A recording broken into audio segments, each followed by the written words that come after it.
Um, Today we're looking at topic 2 in fresh and salt water systems. It is on Earth's frozen water. So often ocean water, after ocean water, the next largest amount of water on Earth is frozen. So large masses of compressed snow and ice, they exist as ice sheets at the North and South poles and in high mountaintops.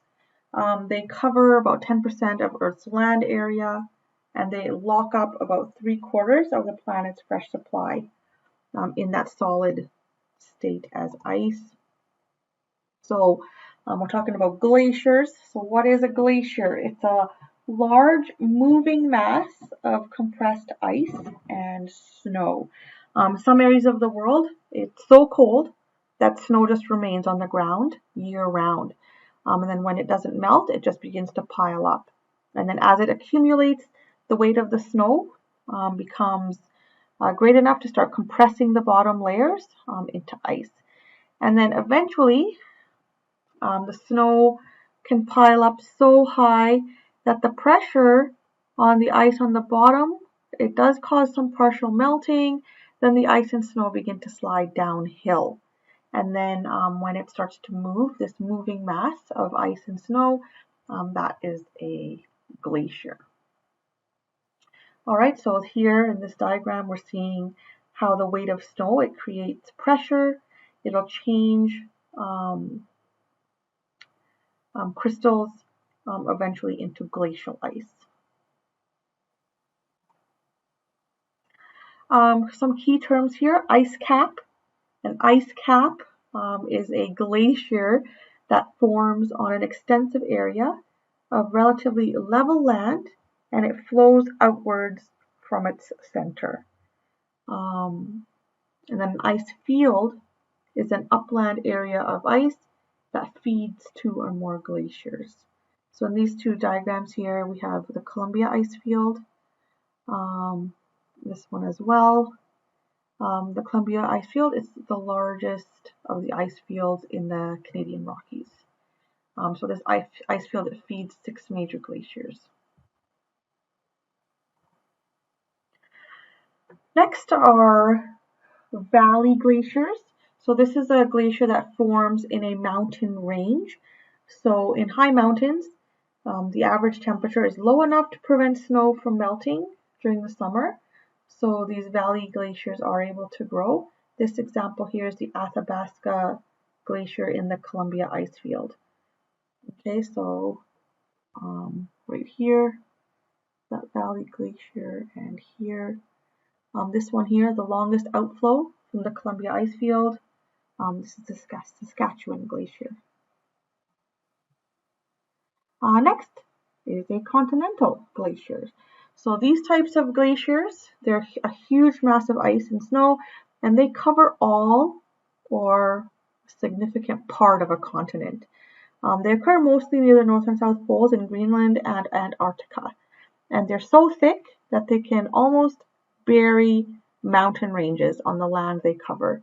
So Antarctica, it's a landmass. It's covered by a continental glacier. It's about 932,000 kilometers squared. Okay, so continental glaciers, they're like huge, and they're covering almost the whole continent. Okay, next we're going to talk about some glacial features. So an ice fall, shown like this. It's a frozen waterfall. It's made when a glacier flows over a steep cliff. And then we have a crevasse. This is a fissure or a crack in the ice. So here are some of those crevasses showing here. So they're often covered by snow. So walking on an ice field, it can be dangerous. Glacial ice can stretch, but if a glacier stretches too much, it'll crack, and you'll see these formations of cracks and crevasses. Next, we're going to talk about glacial movement. So because of the crushing weight of the layers above it, the ice that's deep in a glacier, it's flexible enough to start bending, stretching, and flowing. So this flexibility, it allows the ice to start flowing away from areas of accumulation. So the ice, it'll mold itself to the shape of the rock over which it flows, and it's kind of like a river that's flowing downhill. It'll start to spread and thin in wide areas, and squeezes and deepens in narrow areas. Most glaciers, they tend to spread out at the toe where the ice thins. And then there's meltwater at the bottom of the glacier that's helping the glacier to kind of glide over the landscape.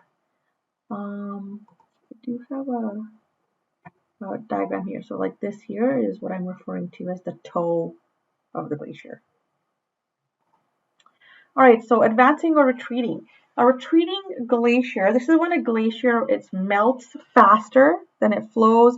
So it looks as though the glacier is going back uphill, even though it's still flowing downhill.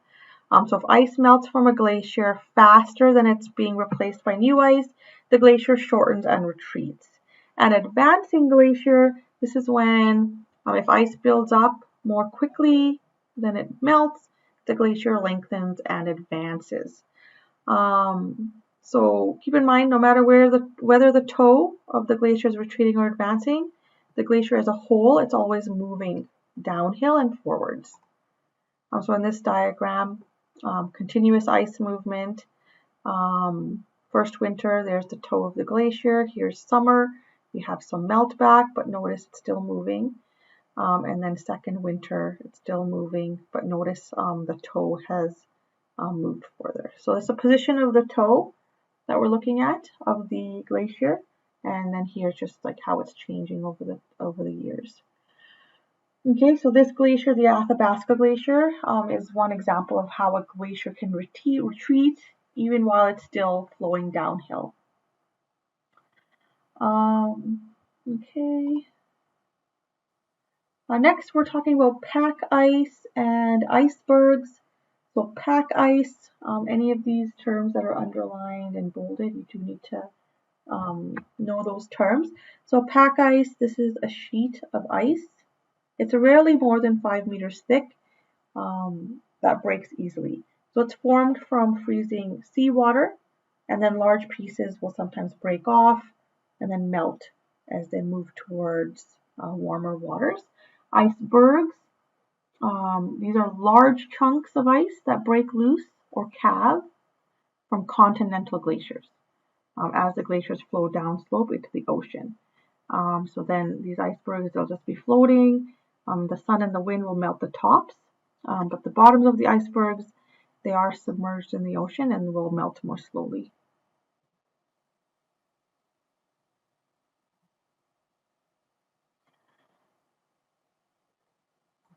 Okay, so how do glaciers shape the land? So glacial erosion.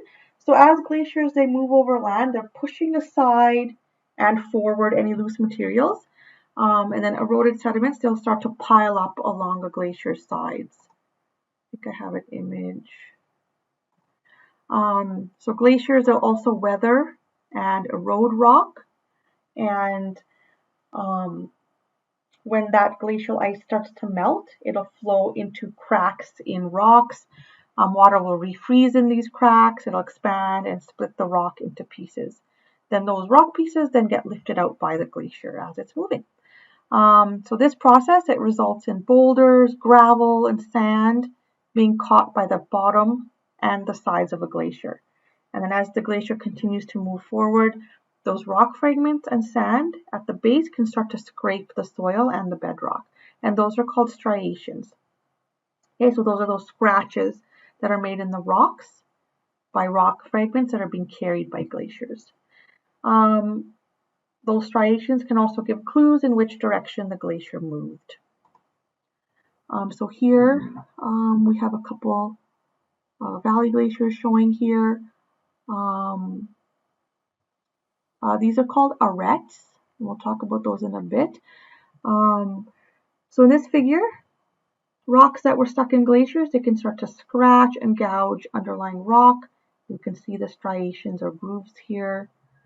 Here, it's a large ridge of material that's been left behind by a glacier. That's called a moraine. Okay, so valley glaciers, they can erode bowl-shaped basins. Those are called cirques in the sides of mountains. And arête, that's a mountain ridge that's carved by two or more glaciers from several directions. So that's what we saw here, those ridges.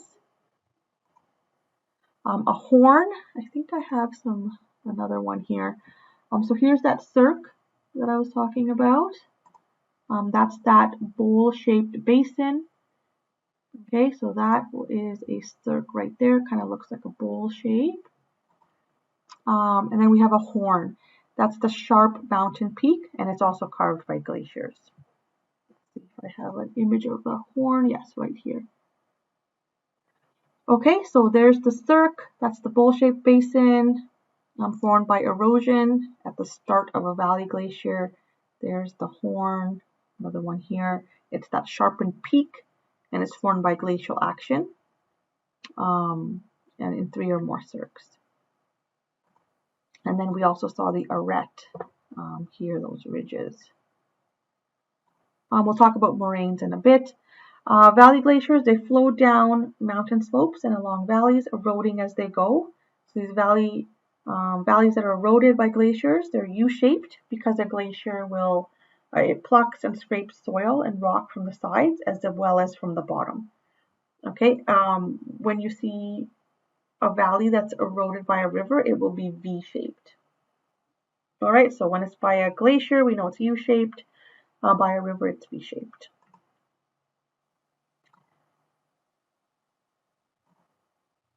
Here at the bottom, we do see a moraine. Okay, so glacial deposition, I think we will pause here.